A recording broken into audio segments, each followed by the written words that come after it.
জাতীয় দলে নেই দীর্ঘদিন, তবু আলোচনায় বরাবরই থাকেন টাইগার ক্রিকেটে হার্ড হিটার হিসেবে আলো ছড়ানো সাব্বির রহমান।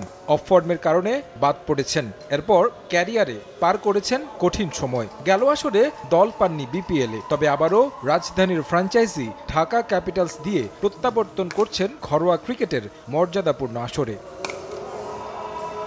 ঢাকার হয়ে মাঠে নামার আগে সাব্বির নিজের পুরনো ছন্দ খুঁজে পেতে নিচ্ছেন প্রস্তুতি। বিপিএল মানেই চ্যালেঞ্জ, আর সাব্বির এই চ্যালেঞ্জ নিতেও প্রস্তুত। তার শক্তি, আগ্রাসন এবং আত্মবিশ্বাস সব মিলিয়ে ঢাকার সমর্থকদের জন্য একটা নতুন আশা। টি10 খুব ফাস্ট খেলা, আসলে ভাই কোনো ডিফেন্স বা বল দেখার টাইম নাই, যেটা আমি জিম্বাবুয়েতে বুঝেছি। এটা খুব ভালো একটা হ্যাবিট আমার জন্য, বিশেষ করে আমি যে লেভেলে খেলি বা যে পজিশনে খেলি, আমার গেম চেঞ্জটা খুব ভালো হয়েছে। এবং রাজশাহীতে যে প্র্যাকটিসটা করেছি আমি, এখান থেকে কনফিডেন্স নিয়ে আমি বাংলা টাইগার্সে গেছি।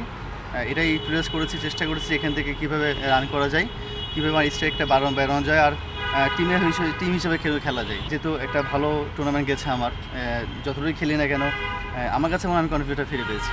লঙ্কা টি10 লিগে বাংলা টাইগার্সের হয়ে সাব্বির শিখেছেন প্রতিটি মুহূর্তের মূল্য। তার মতে এই অভিজ্ঞতা তাকে বিপিএলে আরও ভালো পারফর্ম করতে সাহায্য করবে।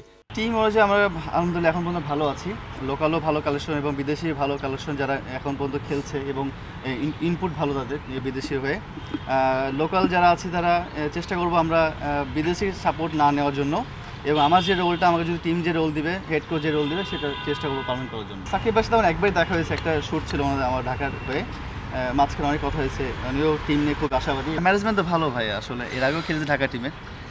এবার এটা বিষয়টা আলাদা, এবার যেহেতু সাকিব খান হিরো আমাদের, ওর আন্ডারে খেলব, ওর আন্ডারে টিম আমাদের। লঙ্কা টি10 লিগে কথা হয়েছে সাকিব আল হাসানের সঙ্গে। দ্বিতীয় দফায় বোলিং অ্যাকশন পরীক্ষাও দিয়েছেন বলে জানান এই হার্ড হিটার। অলওয়েজ চিল আছে, আসলে ব্যক্তিগত বিষয়টা আমি ভিতরে ঢুকতে পারি নাই, বাট আমার কাছে মনে হচ্ছে উনি খুব চিল আছে এবং উনি খুব এনজয় করছে ওনার লাইফের বাইরে।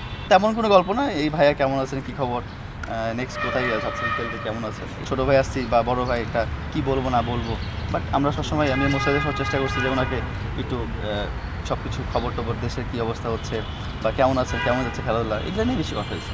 সাব্বির রহমানের লক্ষ্য বিপিএল মাতিয়ে আসতে চান জাতীয় দলের রাডারে। এখনও তো বয়স বাকি আছে আমার, এখনও চেষ্টা করছি কাম ব্যাক করার জন্য, এই জন্য মাঠে আসতেছি, প্র্যাকটিস করছি, বিপিএলের সুযোগ পেয়েছি, বাইরের দেশে খেলতে আছি।